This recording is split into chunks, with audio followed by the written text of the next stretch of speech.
You are being watched. Right now, always. Every gesture catalogued, every word weighed, every moment of weakness stored for later use against you. This is not paranoia, it's the architecture of the modern world, where visibility has been rebranded as virtue and concealment as cowardice. They tell you to be authentic, to share your journey, to let people in. What they don't tell you is that every piece of yourself you offer becomes a weapon in someone else's hands. The ancient strategists understood something we've forgotten.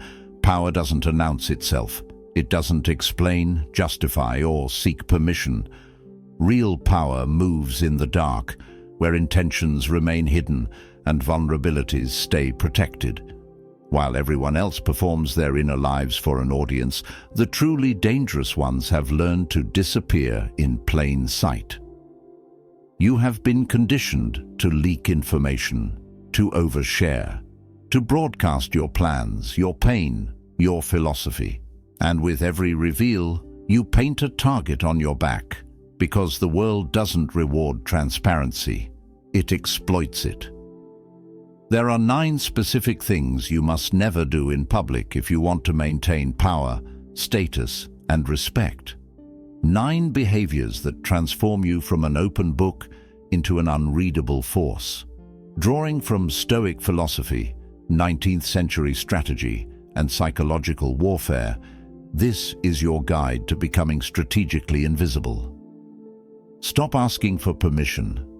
Stop seeking validation. It's time to go dark. Comment: shadow mode activated if you're done being readable. Somewhere along the way, we were sold a lie. That vulnerability is courage. That sharing your struggles makes you strong. That the person who opens up the most wins the most respect. This is the rhetoric of a culture that profits from your exposure. Social media platforms monetize your confessions. Self-help gurus package your pain into content. And the people around you, colleagues, competitors, even friends, they're taking notes. Every time you reveal a fear, they learn how to destabilize you. Every time you broadcast a plan, they position themselves to block it. Every time you display an emotion, they understand how to manipulate you. The Stoics knew better. Marcus Aurelius ruled an empire while keeping his inner world locked away. Epictetus taught freedom through emotional concealment. Seneca wielded influence by saying less, not more. These weren't cold men, they were strategic ones. They understood that the person who reveals nothing controls everything. You've been descending into vulnerability your entire life. Each confession, each public complaint, each display of doubt has weakened your position. But the descent ends here. What follows are 9 principles that will pull you back into the shadows, where power actually lives. Principle 1. Never reveal your next move. The moment you announce your plans, you invite interference, doubt, sabotage. The universe itself seems to conspire against the goal you've spoken aloud. This isn't mysticism, it's strategy. When you tell people what you're going to do, you give them time to prepare, to position themselves in opposition, to steal your idea, to tell you why it won't work. You activate their insecurities, their jealousies, their need to feel superior by predicting your failure. And even if they wish you well, their expectations become a weight you carry, a performance you must now deliver. Sun Tzu wrote that all warfare is based on deception. The general who telegraphs his strategy loses before the battle begins. The entrepreneur who announces the startup gets copied. The artist who shares the unfinished work gets critiqued into paralysis. Silence is the ultimate competitive advantage. Marcus Aurelius advised us to confine ourselves to the present. Not because the future doesn't matter, but because broadcasting it weakens it. Your plans are fragile in their early stages. They need protection, not exposure. They need the quiet space to develop away from the judgment, the advice, the interference of others. The powerful move in silence. They build in private. They execute without warning. And when the world finally sees what they've done, it's too late to stop them. The opportunity to interfere has passed. So keep your ambitions close. Let your results speak. Let others wonder what you're working on while you're already 10 steps ahead. Ambiguity creates fear. Certainty creates targets. Stay ambiguous. Principle 2. Never complain in public. Complaining is a confession of powerlessness. Every time you voice dissatisfaction, you announce to the world that something outside your control is controlling you, and predators, whether they're competitors, manipulators, or simply opportunists, they hear that announcement loud and clear. Seneca observed that we suffer more in imagination than in reality. But when you complain publicly, you don't just suffer in your imagination. You recruit others into that suffering. You create an audience for your weakness. And worse, you give them a script for how to break you. They learn exactly which buttons to push, which circumstances destabilize you, which frustrations render you ineffective. The person who never complains becomes a mystery. Are they unbothered, unbreakable, simply better at handling adversity? It doesn't matter. The perception is the same. They are not a victim, and people do not prey on those who refuse to signal vulnerability.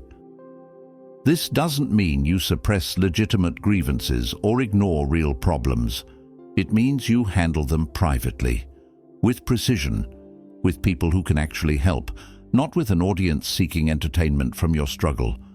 Stoicism teaches that complaining changes nothing except your reputation. When you stop complaining, something shifts. You're no longer participating in the collective theatre of victimhood. You're no longer bonding over shared misery. Instead, you become the person others watch, wondering how you stay so composed, so unreactive, so mysteriously unbothered.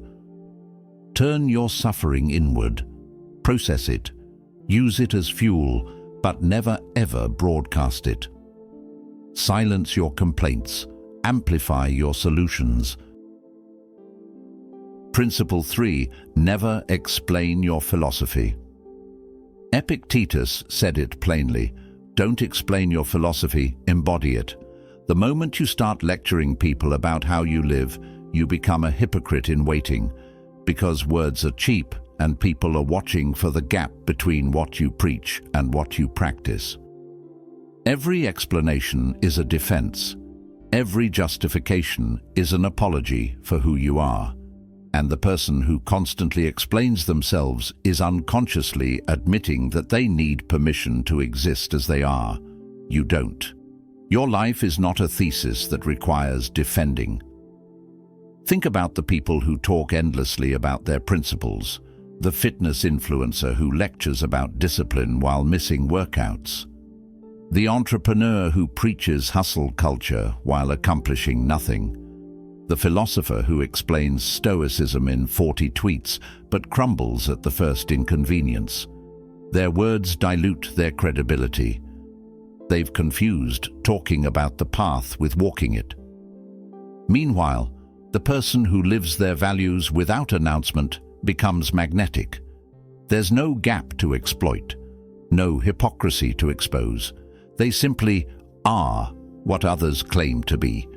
And that silent integrity carries more weight than 1,000 explanations. This ties directly to one of the 48 laws of power. Always say less than necessary. The more you explain, the more common you appear. The less you say, the more profound you seem. Mystery elevates, over-explanation diminishes. So live your philosophy quietly. Let your choices reflect your values. Let others wonder what drives you, and if they ask, smile and say nothing. Your life is the explanation. Principle 4. Never display your emotions. Your face is leaking data. Every expression of frustration, every flash of anger, every visible moment of fear, it's all information your enemies can use. And make no mistake, in a competitive world, everyone is studying you for weaknesses. Marcus Aurelius reminded himself constantly that he had power over his mind, not outside events. The Stoic practices emotional mastery, not because feelings don't matter, but because displaying them hands control to others. When people see you rattled, they know they've found leverage. When they see you angry, they know which buttons to push. When they see you desperate, they know you'll accept bad terms. The unreadable face controls the room. Poker players understand this. Negotiators understand this. Leaders throughout history have understood this. The person whose emotional state remains a mystery cannot be manipulated through emotional contagion. They cannot be destabilized by provocation. They cannot be read and therefore cannot be beaten. This isn't about becoming cold or inhuman. Feel everything, process everything, but do it privately. Your emotions are yours, not public property, not entertainment, not data for others to mine. In private, you can rage, grieve, celebrate, but in public, you wear the mask. The mask isn't dishonesty, it's strategy. It's the armor that protects your inner world from weaponization.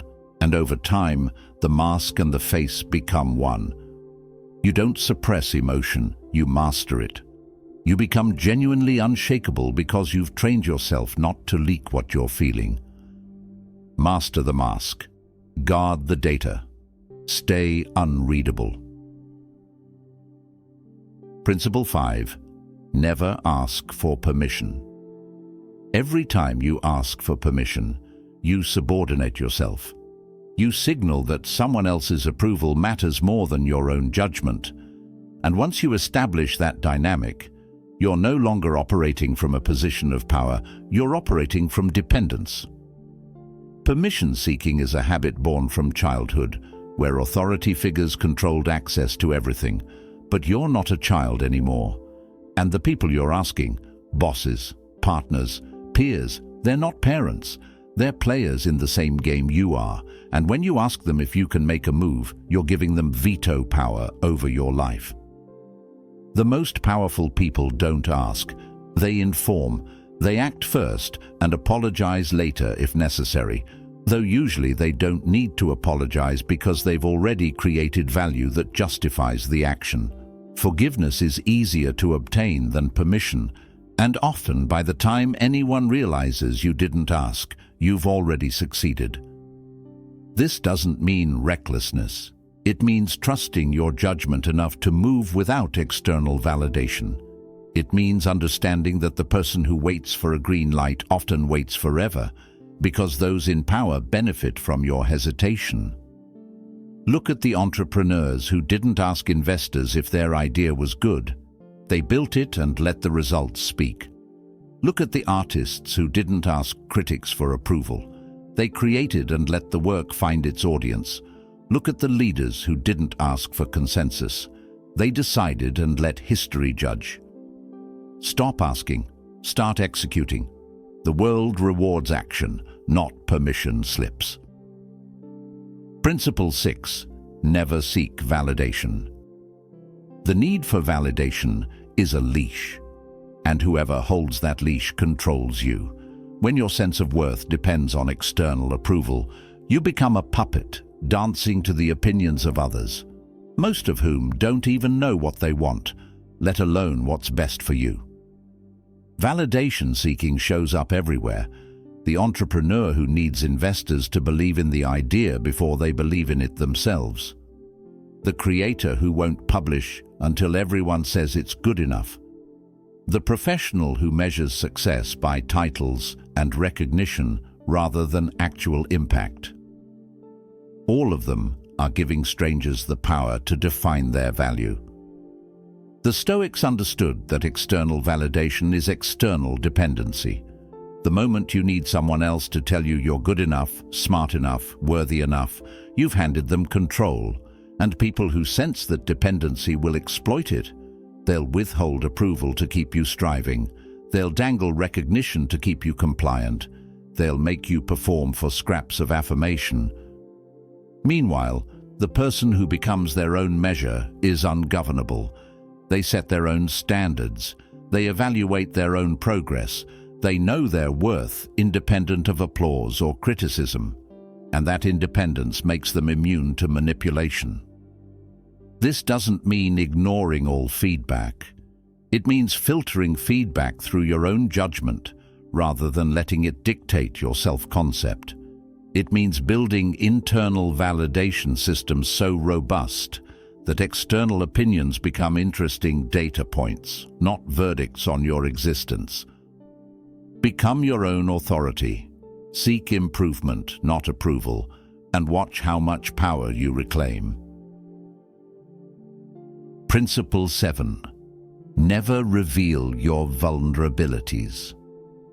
Your vulnerabilities are ammunition, and the moment you hand them to someone, even someone you trust, you're gambling that they'll never use them against you. That's a bet you'll lose more often than you think. People change. Relationships sour. Allies become competitors. The person you confided in during a moment of trust might become the person who exploits that confession during a moment of conflict. And even if they never weaponize it intentionally, they now see you differently. You're no longer the unshakable presence. You're the person with that weakness, that fear, that soft spot. One of the 48 laws of power advises keeping others in suspended terror by cultivating unpredictability. But if people know your vulnerabilities, you become entirely predictable. They know exactly how to destabilize you. They know where to apply pressure. They know which fears to activate. This isn't about pretending to be perfect. It's about protecting your shadow. Everyone has weaknesses. Everyone has fears. But the strategically minded individual keeps those tucked away, visible only to themselves, processed privately, never offered up as proof of authenticity. There's a cultural movement that romanticizes vulnerability as the highest form of courage. But courage isn't exposing your soft underbelly to potential predators. Courage is carrying your burdens without burdening others. It's processing your pain without performing it. It's being human without being an open wound. Guard your shadow. Work on your vulnerabilities in private. Get help if you need it, but from professionals, not from audiences. And never mistake oversharing for intimacy.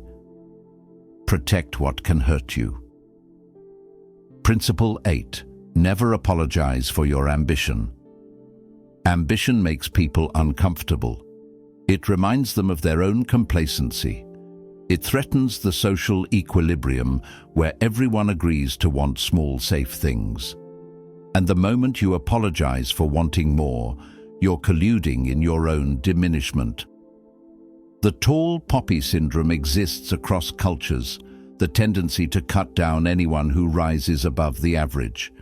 People will call you arrogant for wanting success, selfish for prioritizing your goals, ruthless for refusing to slow down to their pace. And if you apologize, if you soften your ambition to make them comfortable, you've just confirmed their judgment. You've admitted that wanting more is something to be ashamed of. It's not. The Stoics taught that we should live according to our nature, and if your nature is to build, to achieve, to dominate your field, then apologizing for that is a betrayal of yourself. You don't owe anyone a smaller dream just because yours makes them feel inadequate. When you own your ambition unapologetically, something interesting happens. Some people recoil, let them. They were never going to support you anyway. But others, the ones who also hunger, who also refuse to settle, they recognize you, they gravitate toward you, they want to build alongside you. Your ambition is not a character flaw, it's fuel, It's direction. It's the thing that pulls you out of mediocrity and into significance. So stop downplaying it. Stop cushioning it with false humility. State what you want clearly and pursue it relentlessly. Own your hunger. Principle 9. Never telegraph your discontent. The moment you signal dissatisfaction, you signal intent to leave. And whether it's a job, a relationship, or an alliance, people start preparing for your exit, which usually means replacing you, sidelining you, or preemptively removing you before you can leave on your terms. Think about the employee who starts complaining openly about their role. Management hears it. And even if the complaints are valid, the message received is, this person is already halfway out the door, so they stop investing in that person. They stop offering opportunities. They quietly begin looking for a replacement. And when the employee finally does leave, they're surprised to find they've been strategically sidelined for months. Contrast that with the employee who says nothing, who continues performing at a high level while quietly interviewing elsewhere, building leverage, preparing the next move. Then one day they resign, not with a list of grievances, but with a better offer in hand. They leave on their terms, with their reputation intact, and often with a counter-offer they can either accept or use as further leverage. One of the 48 laws of power teaches us to assume formlessness, to remain so adaptable and unreadable that others can't predict or counter your moves. Telegraphing discontent destroys formlessness. It announces your intentions. It gives others time to prepare defenses. So if you're unhappy, process it privately. Make your moves in silence. Build your exit in the shadows. And when you're ready, strike decisively. Don't complain your way out. Disappear and reappear somewhere better. Strike from the shadows. You've climbed out, from exposure to protection, from readable to unreadable, from apologetic to authoritative. These 9 principles aren't restrictions, they're armor. They're the framework for a life lived beyond manipulation, beyond exploitation, beyond the constant vulnerability of an overshared existence. The world will call you closed off, secretive, calculating. Let them. While they're performing their lives for an audience, you're building in the dark. While they're seeking validation, you're creating value. While they're explaining themselves, you're simply being undeniable, unreadable, unstoppable. The shadow doesn't announce itself. It doesn't justify. It doesn't apologize or seek permission. It moves with precision, strikes with timing, and disappears before anyone understands what happened. This is who you become when you stop leaking power, when you stop handing your enemies the blueprint for your destruction, when you embrace the strategic value of silence. So here's your final instruction, and it's the hardest one. Stay silent about what you've learned here. Don't explain these principles to others. Don't announce your transformation, just embody it. Go dark, stay dark, and watch how the world rearranges itself around your new, unreadable presence. If you're ready to stop leaking power and become unreadable, leave a comment below. Shadow mode activated. And subscribe to the Stoic mode with notifications on, because strategic invisibility is a practice, not a destination. We're building armor, one principle at a time. Thank you for listening. Stay dark.